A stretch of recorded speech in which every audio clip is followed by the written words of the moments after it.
আজকে আমি আলোচনা করছি আপনারা যখন ভিডিও আপলোড করেন, আপলোড করার সাথে যখন প্লে লিস্ট করেন, প্লে লিস্টে কি করে আমি আপনাদেরকে সরাসরি আজকে বুঝিয়ে দিচ্ছি। আমি অফিসিয়াল এস ফেসবুকে চলে গেলাম। অফিসিয়াল এস ফেসবুকে চলে যাওয়ার পর এখানে আমি একটা ভিডিও নিয়ে নিলাম, দেখতে পাচ্ছেন একটা ভিডিও নিলাম। ভিডিও নেওয়ার পরে এখানে নেক্সট করলাম। নেক্সট করার পরে দেখতে পাচ্ছেন এখানে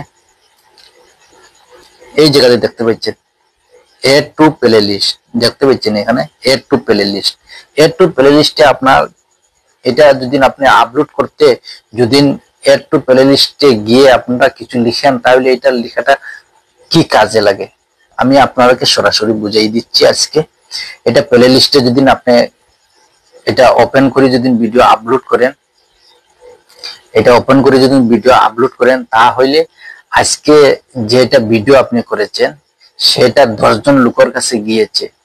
আগামীকাল যেটা আপনি ভিডিও আপলোড করবেন সেটাকে প্লে লিস্টে যদি আপনি রাখেন, তাহলে সেই 10 জনের কাছে আপনার ভিডিওটা শো করব।